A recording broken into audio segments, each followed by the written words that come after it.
Iniciamos con las noticias internacionales. Ya de varios meses atrás se han reportado diversas manifestaciones en diversos países del mundo. Hoy iniciamos un nuevo mes, el mes de julio, y no es la excepción específicamente en Egipto. María Alejandra, buenas tardes, donde se registran fuertes protestas.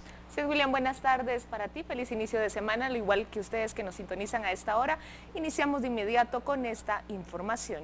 Es que miles de opositores al gobierno de Egipto continúan en las calles del Cairo, así como en otras partes del país, en un intenso esfuerzo para derrocar al presidente Mohamed Morsi.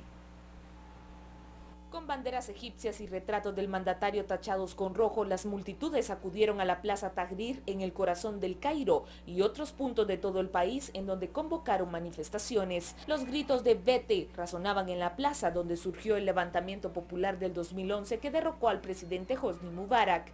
Una multitud marchó hacia el Palacio Presidencial y colmó un amplio bulevar y se extendió hasta avenidas cercanas. Los jóvenes manifestantes lanzaron piedras y bombas incendiarias contra la sede de la Hermandad Musulmana. Durante los enfrentamientos, partidarios de la hermandad se resguardaron en el edificio y dispararon contra los jóvenes, matando al menos 5 manifestantes. Otros 5 de ellos opuestos a Morsi murieron en choques y tiroteos en el sur de Egipto. Por su parte, Morsi dejó claro por medio de un portavoz que no va a renunciar y sus partidarios islamistas juraron no permitir que los manifestantes derroquen a uno de los suyos, quien ascendió al poder por medio de elecciones.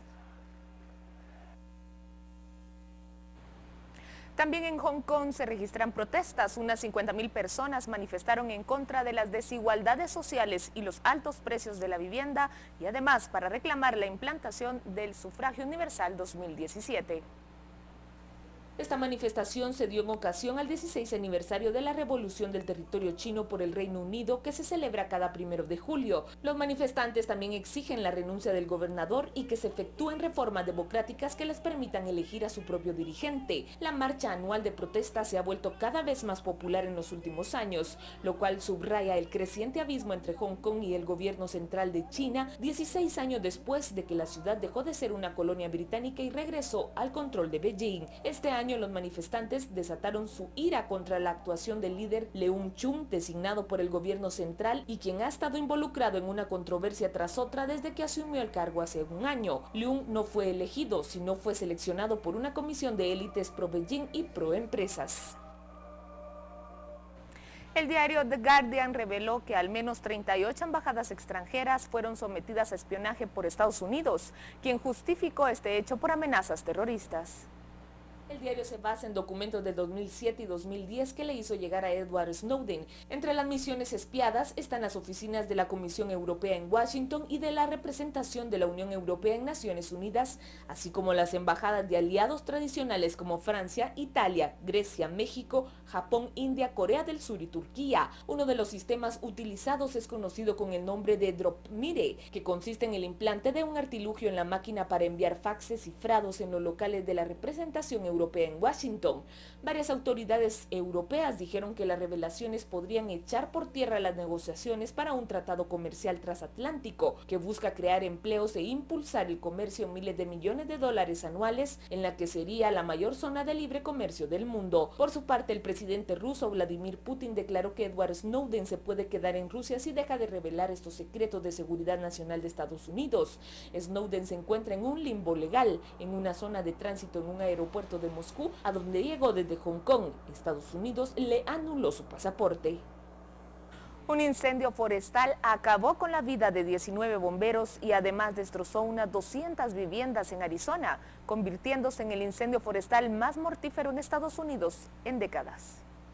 Los bomberos eran miembros de una unidad exclusiva entrenada especialmente para combatir las peores llamaradas del país. Se trata del mayor número de bomberos que mueren combatiendo un incendio forestal. El incendio fue provocado por un rayo y se extendió hasta por lo menos unas 810 hectáreas en medio de temperaturas muy elevadas. También destruyó 200 viviendas y llevó la evacuación de cientos de personas. Un pueblo de 700 habitantes a unos 140 kilómetros al noreste de Phoenix. Los habitantes que fueron trasladados a refugios y a locales de restaurantes vieron por televisión cómo el fuego devoraba sus viviendas. Más de 200 bomberos intentan apagar un gran incendio en una planta de reciclaje de plásticos en Birmingham, Inglaterra. Alrededor de 50.000 toneladas de material reciclado estuvieron involucrados en el incendio. Las autoridades evacuaron la zona para evitar pérdidas mortales. Unos magistrados interrogaron a Nunzio Scarano, el prelado del Vaticano detenido bajo sospecha de llevar ilegalmente millones de euros a Italia, y los abogados pidieron que sea puesto bajo arresto domiciliario. Scarano, que tiene conexiones cercanas con el Banco del Vaticano, fue arrestado el viernes junto a Giovanni Cito, un agente de los servicios secretos, y el financiero Giovanni Carencio. Los tres son acusados de organizarse para traer 20 millones de euros en efectivo a Italia desde Suiza para amigos de Scarano. Y en otra información, las medidas del control de tabaco puestas en marcha en 41 países entre el 2007 y 2010 evitarán unos 7 millones de muertes prematuras en 2050, según un estudio publicado por la Organización Mundial de la Salud. Conocidas como Empower, estas medidas incluyen a más de una de las disposiciones de reducción de la demanda del tabaco y la monitorización de las políticas de su uso y prevención, además de proteger a las personas contra el humo, ofrecer ayuda para dejar el tabaco, advertir a la gente sobre los peligros y hacer cumplir las prohibiciones sobre publicidad, promoción y patrocinio, y aumentar los impuestos sobre el tabaco para evitar las millones de muertes anuales por consumo. Los autores hicieron un ejercicio de modelización y proyecciones del número de muertes prematuras que se evitarían en el 2050 a través de la aplicación de una o más de estas medidas.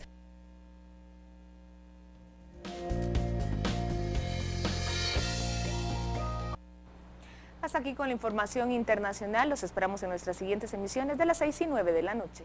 Así es, María Alejandra, gracias por ese completo informe de noticias internacionales. Vamos de nuevo con los anunciantes y cuando volvamos tenemos importante información para todos aquellos padres y estudiantes que cursan el tercero básico. Quédese con nosotros, ya volvemos.